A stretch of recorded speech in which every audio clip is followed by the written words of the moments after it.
tadi kan soal ke Romo Pascal tadi sampaikan salam dari Pak Kepala Badan, kami paksa dan perintah beliau untuk melakukan pembinaan ini terutama. Oh, yang 8 orang yang dicegah itu ya, yang digerebek itu ya?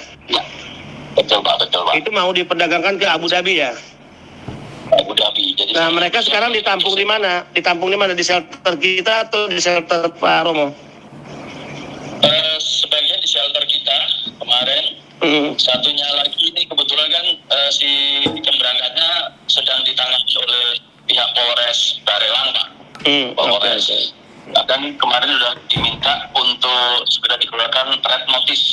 Red notice ya? Si calo itu ya, calonnya itu, sindikatnya itu. Ya. Betul, Pak. Tapi sehat kan? Yang 8 PMI-nya yang diamankan sehat semua? Nggak ada yang sakit? Alhamdulillah, Pak. Ya. Sehat seperti Pak Mukarom, sehat ya? Doanya Pak, semoga selalu sehat, bisa membantu Bapak untuk menyelesaikan Bapak. Amin. Wah, ini kalau bahasa begini udah bahasa calon deputi nih. Calon deputi dikit lagi nih. Udah mantap nih. Betul selesaiin Pak, kalau direkturnya ada benar baru Bapak. Amin. Ya udah ya, kontak Mbak Yuni segera ya, saya tutup teleponnya ya. Ya, assalamualaikum ya, Pak Mukarom, sehat selalu. Sayangi istri di rumah ya, yang jangan sayang yang di luar, sayang anak di rumah, jangan sayang anak di luar ya. Amin ya. Satu Pak, sayang istri saya Pak. Ya, satu untuk selamanya ya. Amin. Ingat ya kata-kata saya, hanya laki-laki yang bodoh yang ingin melepaskan pasangannya dengan cara mudah, sementara dia tahu untuk mendapatkannya dengan cara susah. Itu. Ya. Siap. Jadi kita insya Allah kita tidak termasuk laki-laki yang bodoh ya. Ya. Amin. Ya, assalamualaikum Pak Mukarom, sehat selalu ya. Salam. Nah, nanti dia telepon Mbak Yuni ya, Mbak Yuni. Siap, untuk Bapak. memastikan data ya. Siap. Dari yang Taiwan itu. Kok nggak terinfo ke saya, baru info sekarang kejadiannya kemarin? Bukan, kejadiannya hari ini Pak. Saya baru dapat komplimen. Hari ini kejadiannya? Iya. Pas Bapak mau live sebenarnya. Berarti Bapak punya feeling nih, saya sudah mau komplain, Bapak sudah live duluan. Padahal saya nih, Pak ini kok bisa gitu loh. Ternyata Bapak punya feeling, aduh nggak bisa bohong sama Bapak saya. Bukan feeling ya, orang yang insya Allah baik ya akan tetap diberikan jalan-jalan kebaikan. Oke Bapak, ini satu hal lagi Bapak. Kenapa sih saya merasa nih sebagai pekerja migran, pemerintah itu lebih fokus mengobok-ngobok kita nih daripada yang lainnya. Kenapa selalu membuat aturan yang membuat kita pusing 7 keliling nih Pak? Kalau boleh tahu ada bocorannya nggak Pak? Kenapa kok selalu membuat aturan di mana selalu memberatkan tanpa mempertimbangkan kami? Ya ini kan masalah mindset. Birokrasi kita ini kan birokrasi yang tidak lepas dari birokrasi masa lalu. Kita pernah ya berada di birokrasi di era Orde Baru. Orde Baru itu kan 32 tahun loh berkuasa di negeri ini. Iya, betul. Nah, birokrasi di zaman itu adalah birokrasi yang ada ceritanya nih, ada istilahnya. Kalau bisa dipersulit, kenapa dipermudah? Ya, kalau bisa diperlambat, kenapa dipercepat? Birokrasi seperti ini adalah birokrasi yang melahirkan ketergantungan. Orang kalau dibuat lambat, dia akhirnya tergantung. Ya, orang kalau dipersulit, dia merasa tergantung dengan pembuat kebijakan. Nah, karena dia tergantung, dia dalam relasi tertindas, maka ketika dia ingin cepat, ingin menjadi mudah, akhirnya dia memberikan sesuatu. Kan gitu ya. Itulah yang disebut sogok, itu disebut suap, itu yang disebut pungli. Nah, birokrasi di zaman itu, zaman Orde Baru diciptakan seperti itu. Urus KTP bayar, ribetnya minta ampun. Minta surat keterangan desa berbelit-belit, ribetnya minta ampun. Ingin cepat ya bayar, ya kan? Ingin mudah ya bayar, gitu kan? Nah, sistem pelayanan pemerintah inilah yang dirombak, dirubah, ya agar sekarang dibalik. Kalau bisa dipercepat, kenapa diperlambat? Kalau bisa dipermudah, kenapa dipersulit? Tapi ini kan tergantung mentalitas orang. Ya, bahwa secara paradigmatik ya pemerintah berubah, tapi kan jika bicara orang per orang ya masih ada yang dengan cara berpikir lama gitu. Nah dulu kenapa banyak peraturan yang mempersulit, bahkan sedikit-sedikit duit ya. Karena berorientasi pada seolah-olah masyarakat ini jadi objek. Padahal masyarakat itu dijadikan subjek, bukan objek. Masyarakat jadi objek di mana dia harus nyetor pajak. Oke, kalau pajak penting. Tapi setelah pajak ada lagi, dikit-dikit dia bayar ini, dikit-dikit bayar ini. Jadi masyarakat dijadikan sebagai sumber pemasukan benar-benar oleh negara sehingga dieksploitasi gitu. Nah, harusnya masyarakat cukup bayar pajak. Dengan pajak yang diberikan masyarakat, maka pemerintah mengembalikan dalam bentuk kebijakan-kebijakan dan program yang memudahkan dan membuat lebih murah biaya kepada para masyarakat.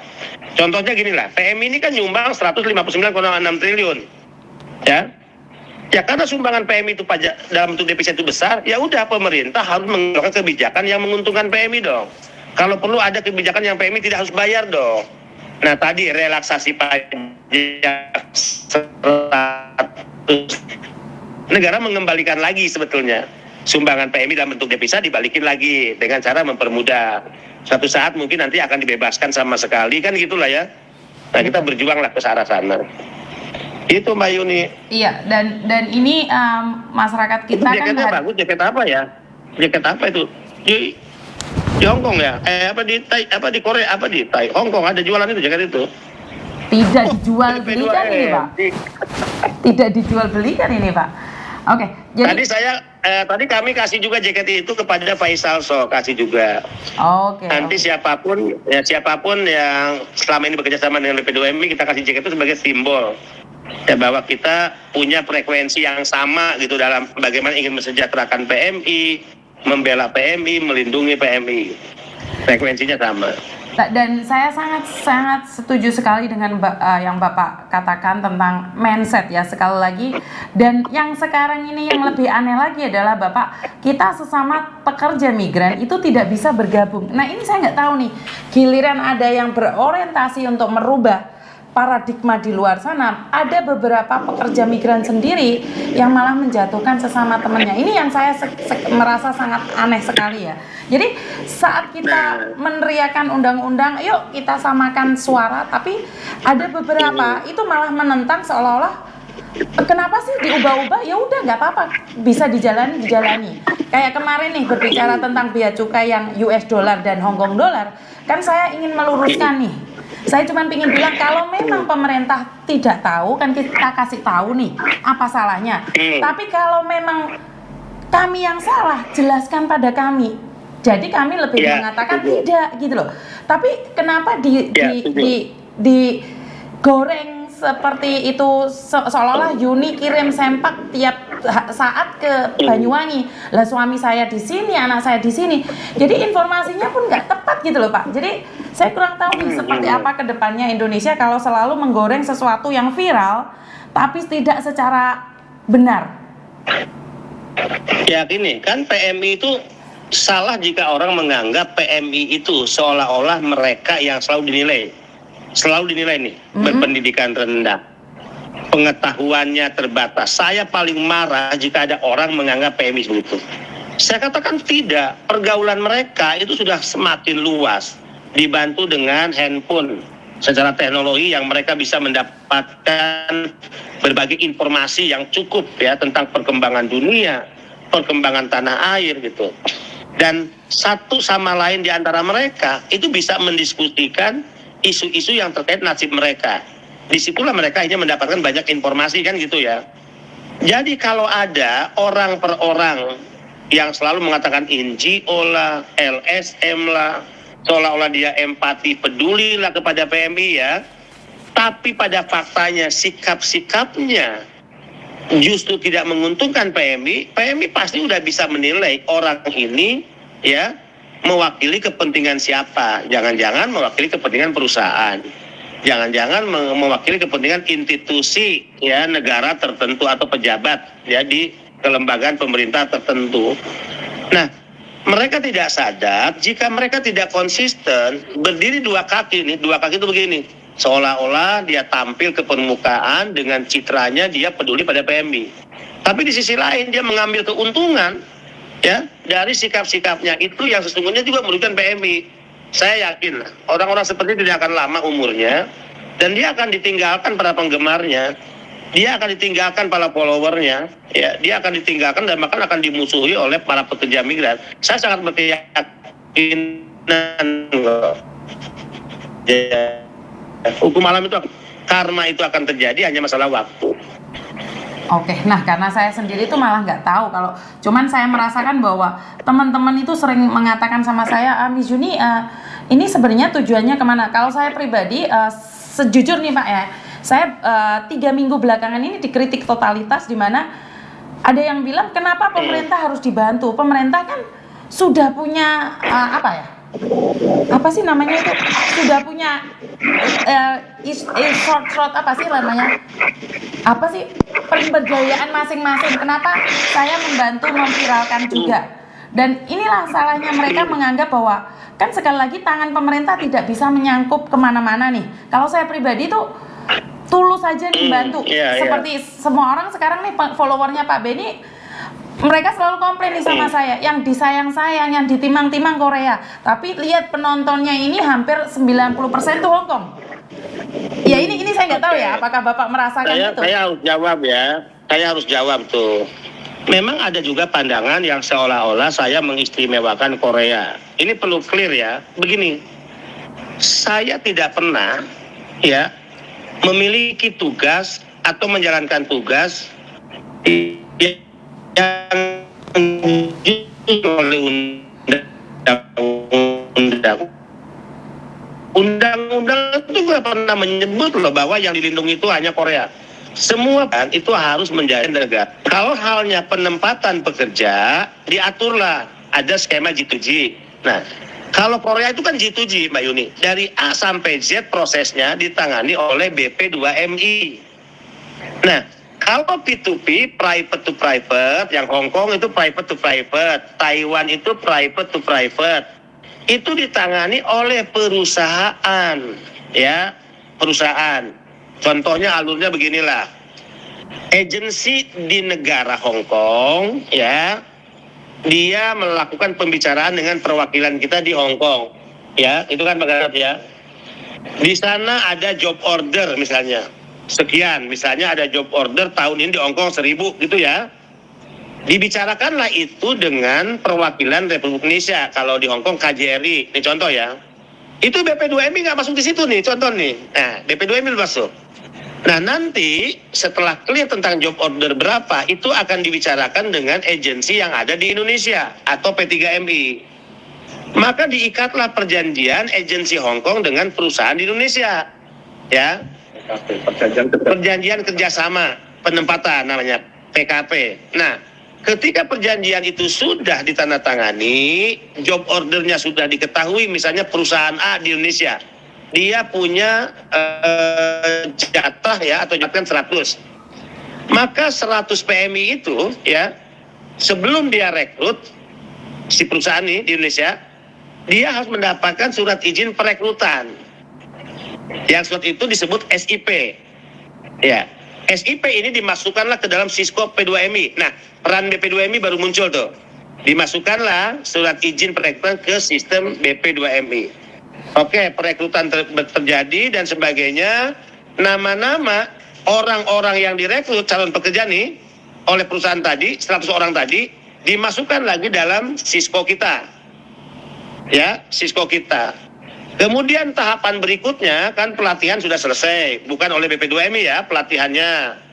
Nah, kemudian nanti BP2MI masuk lagi setelah pendataan nama-nama pekerja, masuk lagi intervensinya di OPP, orientasi pra penempatan. Itu Mbak Yuni. Iya. Ya. Kemudian setelah orientasi pra penempatan selesai, maka nama-nama pekerja migran itu beserta dokumen-dokumen, ya, kelengkapan-kelengkapannya, dia sudah memiliki surat keterangan medical check up, dia sudah memiliki paspor, dia memiliki visa kerja, dia memiliki perjanjian kerja, dia memiliki BPJS, itu dimasukkan dalam sistem kita.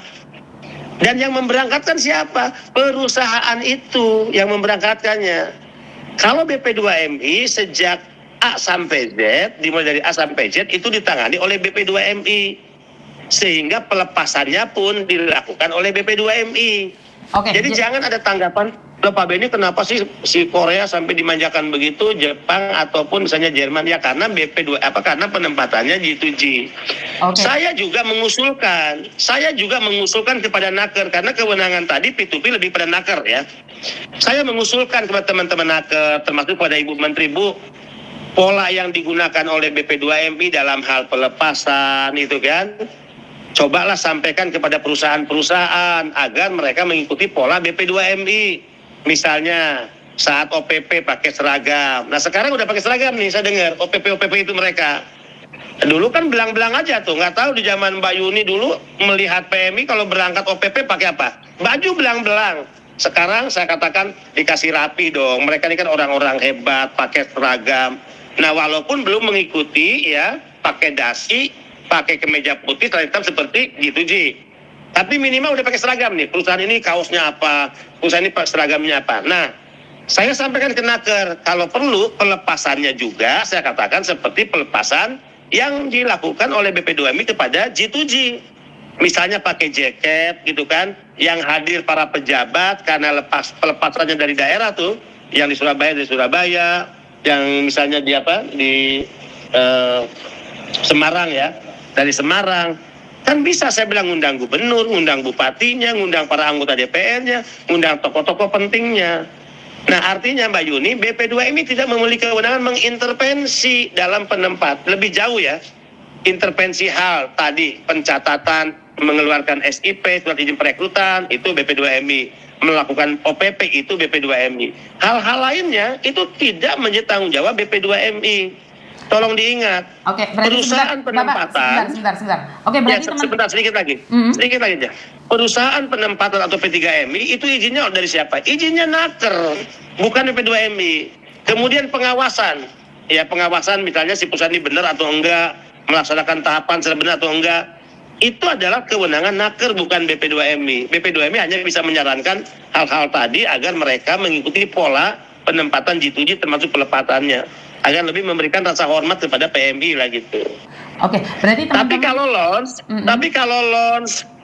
launch, kalau fast track, kemudian juga credential letter, itu sudah bisa digunakan juga oleh teman-teman yang berangkat melalui P2P gitu.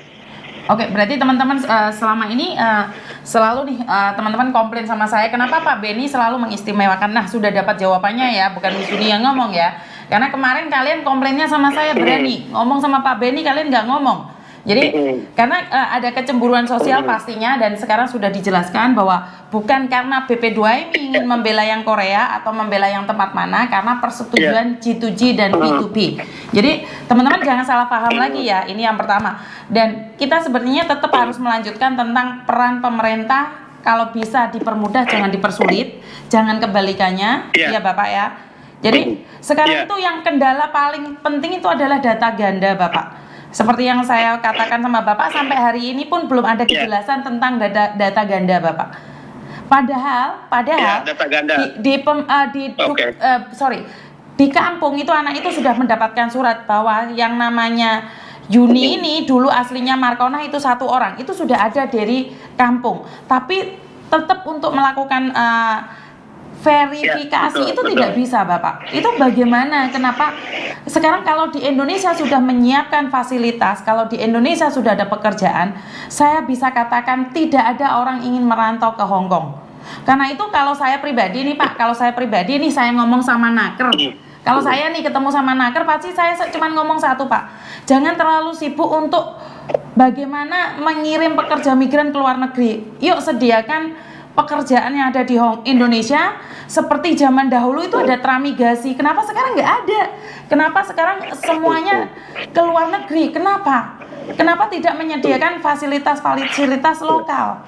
Karena kalau dipikir di luar negeri itu hantamannya sangat berat sekali Bapak. Jadi mungkin bisa disampaikan pada Naker, jangan cuma fokus untuk keluar negeri. Bagaimana di dalam negerinya memberikan ya tramigasi atau seperti apa, seperti dulu lagi. Kenapa zaman dahulu bisa mengadakan tramigasi, kenapa sekarang tidak?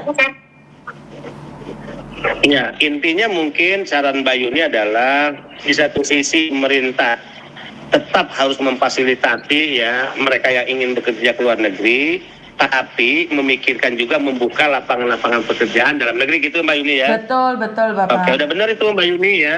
Mbak Yuni udah benar itu, karena pastilah kalau ada lapangan pekerjaan dalam negeri terbuka luas, ya masyarakat kita kan akan lebih memilih bekerja dalam negeri ya. Betul. Jadi karena saya Ya, kita merasakan doakanlah, Mbak Yuni. fokusnya keluar terus. Jadi nih bersaing nih antara lokal dan luar negeri. Jadi biarkan masyarakat yang memilih. Ya. Karena memang saran-saran untuk Misalnya gini. sekarang banyak orang yang menanyakan lokal ya Bapak ya. Keinginan bekerja di dalam negeri kan pasti ada, tapi ketika misalnya kembali menilai ya gaji, ya lagi-lagi beda kan. UMP di Indonesia misalnya di provinsi ya masih ada yang 3,5 juta ya, itu untuk pekerja misalnya penata laksmi rumah tangga. Tapi di luar negeri kayak Hong Kong kan udah hampir 9 juta gitu ya, Taiwan hampir 10 juta, 9 lebih. Nah itu juga menjadi persoalan. Jadi saran Mbak Yuni itu tetap ya bagaimana membuka lapangan-lapangan pekerjaan, kemudian bagaimana juga standar gajinya ya, tentu ya tidak jauh beda dengan ya bekerja di luar negeri. Itu Mbak Yuni ya. Mbak Yuni sehat nih ya, lagi sehat ya, lagi bahagia ya. Selalu bahagia Pak, apapun yang terjadi selalu bahagia nih. Saya nggak lihat Thomas tadi, cuma ini. Habis mandi bapaknya sarungan gitu. masuk kamar. Tole? Le? Tapi Thomas udah nggak pakai sarung kan? Udah nggak Pakai pakai sarung sarung ya? tuh liatin Pak. Sini. Pakai sarung nih. Sini. Melorot lagi, kebiasaan ini. Oh, gitu. Nah, pakai sarung tuh. Pakai sarung, masih tetap pakai sarung. Halo, Bapak. Kalau pakai celana jeans nggak bahaya tak? Nggak bahaya. Dia nggak suka pakai celana sekarang Pak. Pakai sarung ya. Hari malam. Ya. Hari-hari malam mah. Dia bilang tiap hari pakai Tadi saya sarung. kirim Bukan. ini ya. Saya kirim kopiah sama sajadah ya. Saya kirim kopiah sama sajadah. 佢話好似你之前拜山你用唔用？ Oh, Oh katanya. Oke. Mau nggak? Oh, mau. Mau dikasih yang di kepala itu mau? Kata. mantap. Bukan itu yang di kantor itu Oke. loh, peci itu loh yang kemarin kamu sudah. kekecilan itu. Haus aku. Ah, Oh ya, aku mau info nih Mbak Yuni. Iya, Aku Pak. mau info di Hong Kong. Bukan Hong Kong ya. Jepang ya. Oh nggak jadi. Bukan Hong Kong, Jepang ternyata. Yang BNI itu. Iya, remitansi card. Remitansi card ya, di Jepang itu akan di launching remitansi card. Oh belum nggak ada Itu di sana. programnya BNI, Bank Negara Indonesia ya. Mungkin Ya, kalau- BNI akan juga bagus Pak di sini. Saya lihat BNI juga bagus sih. Apa tuh BRI? BNI. BNI bagus juga di itu, di Hong Kong ya. Bagus Pak. Oh, oke. BNI itu bagus. Cuman yang promonya kuat itu BNI juga di sini bagus, banyak dan dipermudah gitu Pak. Dipermudah. Saya kangen ke Hong Kong, saya pengen ke Mevo lagi, pengen ke Victoria Park ya. Nggak berani promosi saya Pak, Aduh, takut di PHP aja. Saya kira cuman orang pacaran di PHP ya, Bapak PHP-in Yuni dari Gimana anggarannya belum ada, kita juga sedih nih. Agustus, Aduh. September, Oktober, November, Bapak hari ini November. Aduh nggak berani Yuni, nggak berani ngomong. Takut dah. Takut saya dikejar-kejar orang aja, katanya Pak Beni ada di mana-mana, ternyata nggak ada. Nggak berani ya. Tuh Nancy Iren bilang, wes topa, PHP terus. Iya, Ya udah kemarin. diniatin sih, tapi kan gimana anggarannya belum ada. Aduh, nggak tahu dah. Kalau saya berangkat lagi pakai anggaran pribadi, kan saya tidak bebas sebagaimana saya datang atas nama lembaga negara kan gitu. Tapi kalau cuma kongko ya bisa. Tapi kan kesana kita butuh dengan mallnya, ketemu dengan perwakilan kita, ketemu dengan beberapa stakeholder ya, asosiasi agensi. Nah kalau saya pribadi, saya kan nggak bisa mengagendakan itu. Nggak gitu boleh. maksud saya. Kalau saya pribadi saya bisa. Makanya itu Mbak Yuni. Tapi polisi Hong Kong tetap siap Pak, nunggu Bapak. Kenapa nggak boleh? Kenapa nggak boleh? Takut rumahnya dijadikan tumpangan gratis lagi?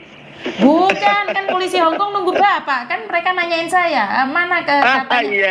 Iya. Kan nanyain kapan Iya, datang iya, lagi. polisi Saya bilang Hongkong, ya. nggak tahu, saya nggak berani janji. Dulu sampai saya bilang Agustus, September, Oktober, November, Desember, aduh nggak berani. Ini Nancy nih, Nancy tanggal 9 main ke BP2MI. Oke, aku tunggu ya Nancy. Pak Yuni kenal nggak Nancy nih? Iya Pak, kan selalu datang ke tempat saya nih Nancy. Oh iya, awas kalau nggak datang ya. Aku subuhin nanti bakso dengan ini siomay. Aduh, satenya enak di sana. Di tempatnya Pak Benny satenya enak. Iya betul. Nanti aku siapin deh. Ya. Siapin. Jadi itu aja Pak, mungkin pesan kami untuk paketan barang itu lebih